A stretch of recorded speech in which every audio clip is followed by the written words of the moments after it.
मीसोगोट की 11 साला महनूर 7 साल बाद वालिद को मिल गई। वालिदैन के दरमियान अलहदगी पर महनूर वालिदा के हमरा लाहौर चली गई। मां के नशे पर लगने के बाद नाना ने बच्ची कराची में रिश्तेदारों के हवाले की, जहां से बच्ची लापता हो गई और एक हिंदू फैमिली को मिल गई। हिंदू फैमिली ने महनूर से भीख मंगवाना शुरू की। गुज़श्ता रोज़ इलाका चेयरमैन रहमत अली ने पुलिस की मदद से बच्ची वालिद के हवाले की। इस पर मजीद जानेंगे। उसामा मलिक महनूर के हमरा मौजूद हैं, बताइएगा। हाँ जी बिल्कुल, शहर कायद में एक ऐसी बच्ची है जो कि 2000 तकरीबन 9-10 में पैदा हुई और उसके बाद वो उसकी वालिदा उसको लाहौर ले गई। लाहौर के बाद वो उसके नाना जो है वो उसको कराची में किसी रिश्तेदार के पास घर छोड़ के चले गए, जहाँ से वो निकल कर एक दूसरे मकाम पर गई और अब जो है वो उसको पीपल्स पार्टी के मकामी रहनुमा ने जो है उसके वालिद से मिलवा दिया है। इस वक्त हमारे साथ जो है वो बच्ची मौजूद है। आप बताइएगा आपका नाम क्या है और आप कैसे गई थी? पहले नाम बताओ अपना। महानूर। आप लाहौर कब गई थी? मुझे काफ़ी अर्से हो गए। काफ़ी। लाहौर के बाद कहाँ गई थी आप? लाहौर के बाद मैं ज़ैनब वालों के घर गई थी। ज़ैनब वालों के घर गई थी। ज़ैनब वालों के घर कितने टाइम रही आप? काफ़ी अर्से रही उन लोगों। काफ़ी अर्से रही हैं जी। और उसके बाद ज़ैनब वालों के पास कहाँ से गई थी? उसके बाद कहाँ गई थी? उनके पास, हिंदुओं के पास गई थी मैं। और उससे पहले आप वो उनके जो काउंसलर हैं उनकी बेटी के पास भी गई थी? जी। तो वो कोई आपको मारता वगैरह था? जी, उसकी बेटी मारती थी। उसकी बेटी मारती भी थी? जी। क्या कहती थी वो? वो बोलती थी काम करो, अगर काम नहीं करती तो वो मारती थी। काम नहीं करो तो वो मारती थी? जी। और उसके बाद जब हिंदू के फैमिली के पास गई वो क्या कहते थे? वो लोग कुछ नहीं कहते थे, वो सिर्फ मंगवाते थे। क्या करवाते थे? मतलब मांगना। भीख मंगवाते थे? जी। अच्छा, भीख मंगवाते थे। तो फिर उसके बाद आप यहाँ पर कैसे पहुँची? वो अंकल वगैरह ने दिखवाया और फिर मिलवाया मेरे अब्बू वाले। हाँ जी बिल्कुल, देखें इस वक्त हमारे साथ ये महानूर मौजूद थी। महानूर का बताना है कि जब वो ज़ैनब के घर गई तो उनकी बेटी जो है वो उससे काम करवाती थी और उसे जो है वो तशद्दुद का निशाना भी बनाती थी काम ना करने पर। और उसके बाद जब वो एक हिंदू फैमिली के पास गई तो वहाँ उससे भीख भी मंगवाते थे। इस वक्त ज़ैनब अब उसको जो है वो मकामी रहनुमा ने पीपल्स पार्टी के उन्होंने उसके वालिद से मिलवा दिया। अब उम्मीद करते हैं कि अब इस बच्ची जो है वो उसका मुस्तकबिल जो है वो बेहतर होगा। जी। खमीसोगोट की 11 साला महनूर 7 साल बाद वालिद को मिल गई। महनूर के वालिद का कहना है कि बच्ची के मिलने पर बहुत खुशी है। उसे हर जगह ढूंढा लेकिन महनूर नहीं मिली। अब बेटी को कहीं नहीं जाने दूंगा। महनूर से बड़ा एक भाई है, ये उसके साथ स्कूल जाएगी। बच्ची 3 साल से लापता है।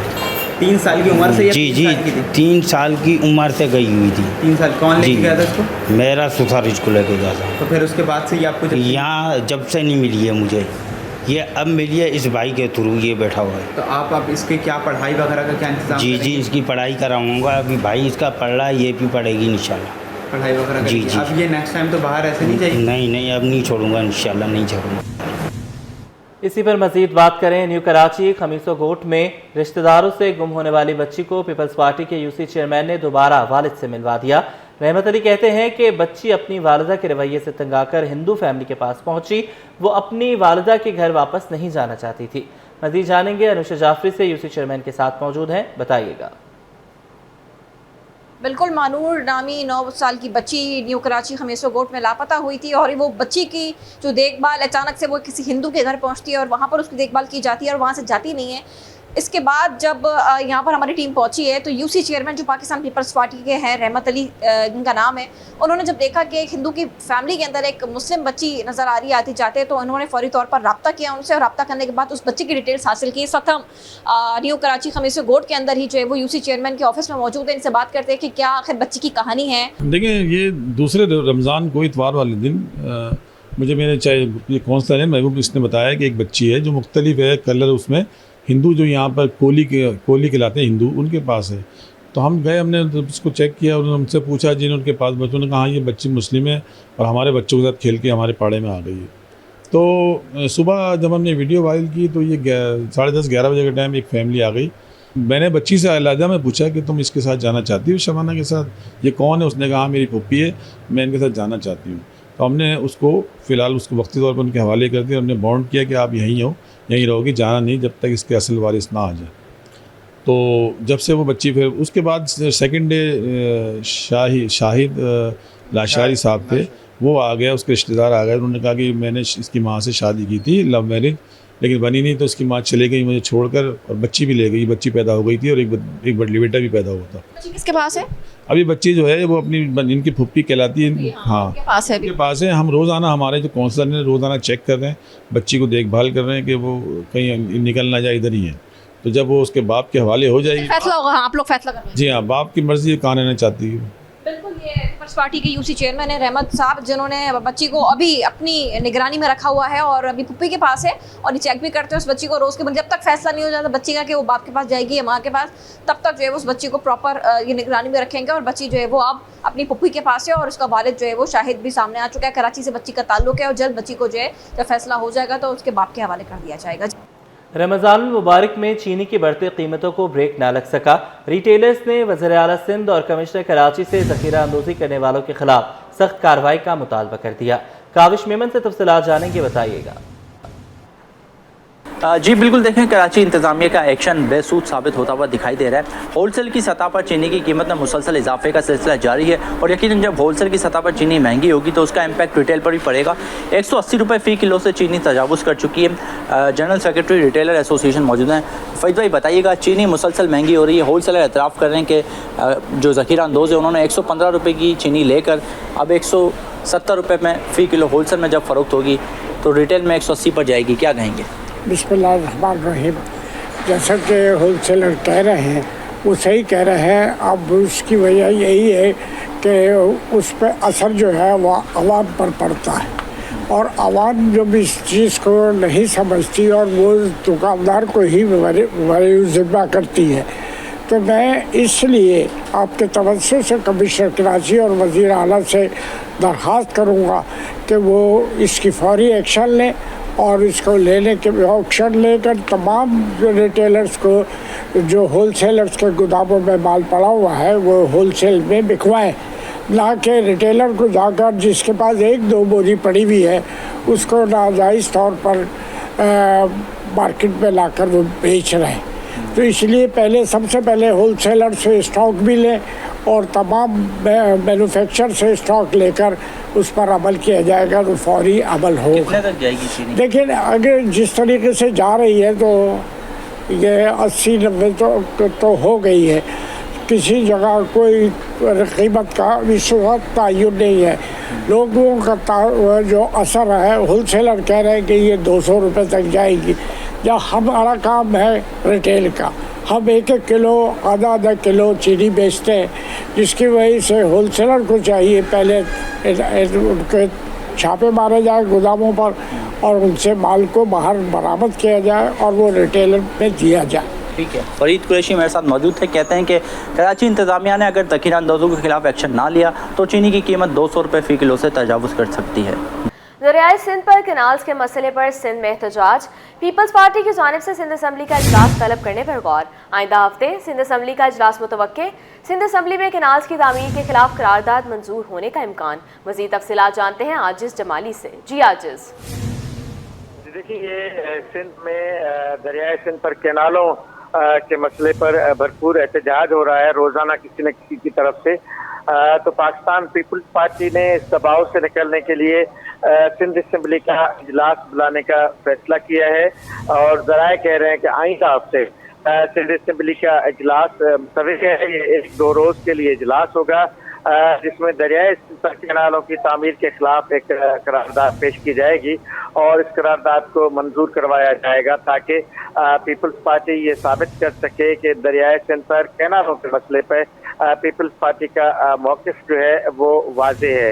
इजलास की अभी तक बाकायदा कोई नोटिफिकेशन जारी नहीं हुआ है, लेकिन यहाँ पे हमारी सिंध असम्बली के ज़राए से जो बात हुई है उनके मुताबिक इस हफ्ते के आखिर में या आइंदा हफ्ते सिंध असम्बली का इजलास मुतवक्किल है। जी ठीक है, बहुत शुक्रिया, आपने हमें अपडेट किया। कराची के पसमानदा इलाकों में आलूदा पानी से पेट की बीमारियां आम होने लगी। आगा खान यूनिवर्सिटी अस्पताल के असिस्टेंट प्रोफेसर डॉक्टर इफ़्फ़त खानम कहती हैं कि शहरी पानी उबाल कर पिएं ताकि बीमारियों से बचा जाए। मज़ीद जानेंगे मीर केरियो से, बताइएगा।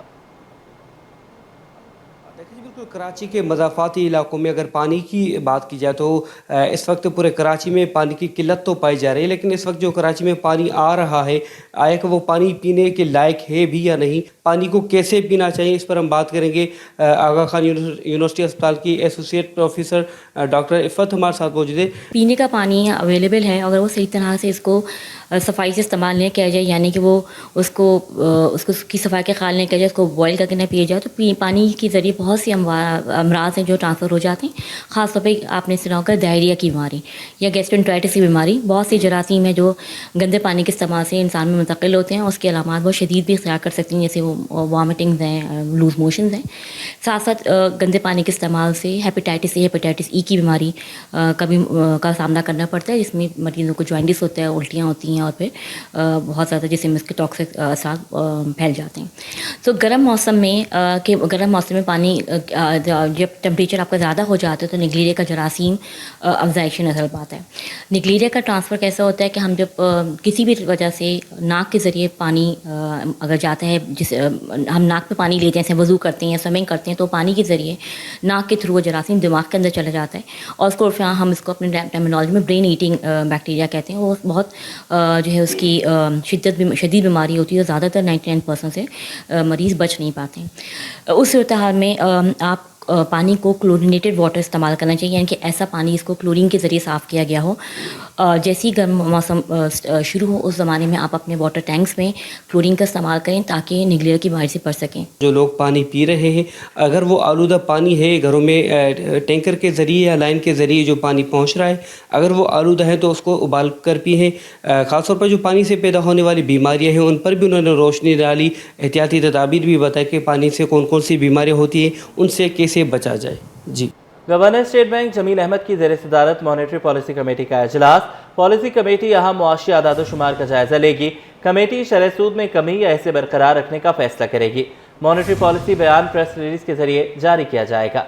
स्टेट बैंक की मॉनेटरी पॉलिसी कमेटी का इजलास शुरू हो चुका है। इजलास की सरबराही governor State Bank Jameel Ahmed कर रहे हैं। पॉलिसी कमेटी यहाँ मुआशी और आदाद-ओ-शुमार का जायज़ा लेगी। कमेटी शरह सूद में कमी या इसे बरकरार रखने के हवाले से फैसला करेगी। मॉनेटरी पॉलिसी बयान प्रेस रिलीज के जरिए जारी किया जाएगा। माहिरीन का कहना है कि मॉनेटरी पॉलिसी कमेटी के इजलास में शरह सूद में कमी का इम्कान है। बात करेंगे ब्यूरो चीफ अशरफ खान से। अशरफ, ये बताइएगा, इम्कान जाहिर किया जा रहा है शरह सूद में कमी का, कितनी कमी हो सकती है? कितनी कमी हो सकती है तो मॉनेटरी पॉलिसी कमेटी जो है इसका फैसला करेगी, क्योंकि मार्केट सर्वे अगर देखा जाए जो हमने चलाया भी था तो मार्केट सर्वे में मुख्तलिफ राय है। जो टॉप लाइन सिक्योरिटी का मार्केट सर्वे चलाया था हमने, और जिसमें कहा जा रहा है कि महंगाई की जो शरह है फरवरी 2025 में 9 साल की कम तरीन सतह 1.5% पर आ गई है, जिसके ऊपर मार्केट जो है 1 से 2% शरह सूद में कमी की तवक्को कर रहे हैं, जबकि कराची चैम्बर और फेडरेशन हाउस ने 4 से 5% शरह सूद में यकमुश्त कमी करने का मुतालबा किया है।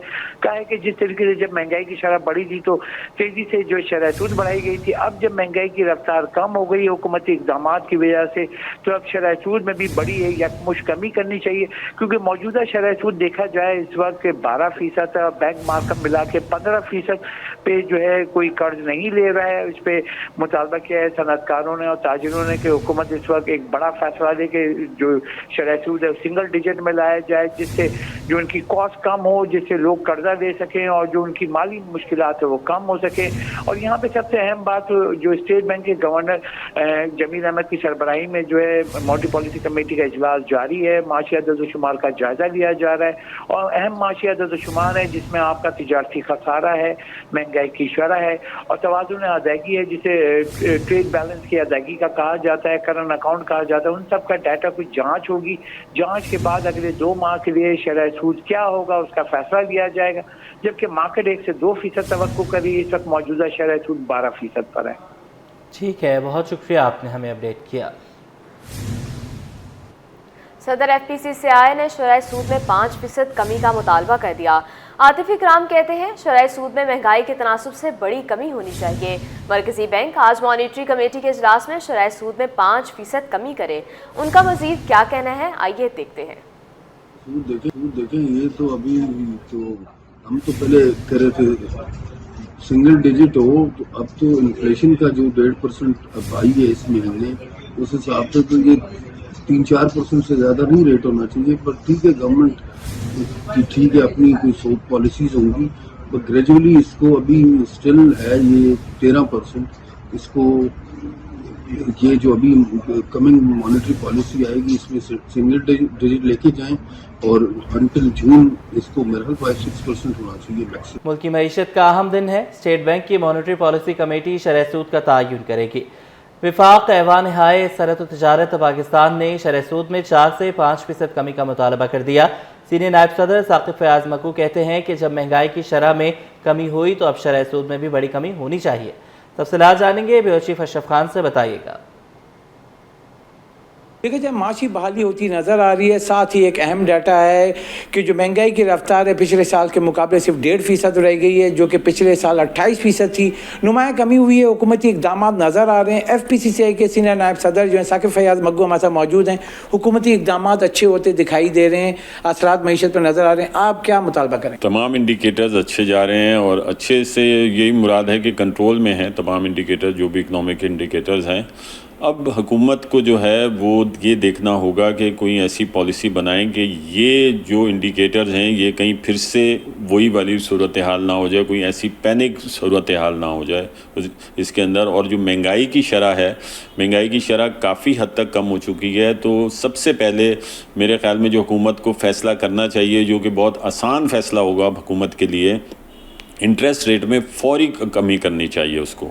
जो अब जो है हमारा मुतालबा यह है कि 8% तक इंटरेस्ट रेट को लेकर आया जाए, क्योंकि महंगाई की शरह भी काफ़ी हद तक कम हो गई है। क्योंकि अभी तक बिजली की जो टैरिफ है, जो बिजली की प्राइसेस हैं, जो हुकूमत का वादा था उसने अभी तक वो कम नहीं किया। तो फाइनेंशियल कॉस्ट कम होगी तो फिर कुछ ना कुछ जो इंडस्ट्री है उसको रिलीफ मिलेगा, जो बिजनेसेस हैं उनको कुछ रिलीफ मिलेगा। जी, जैसे कि आपने सुना, बड़ा मुतालबा किया फेडरेशन हाउस ने कि जैसे कि महंगाई की रफ्तार कम हुई है तो फौरी तौर पर जो शरह सूद 12% है उसको 8% पर लाया जाए। साथ ही ये मुतालबा किया कि बिजली की कीमत में कमी के वादे को भी पूरा किया जाए।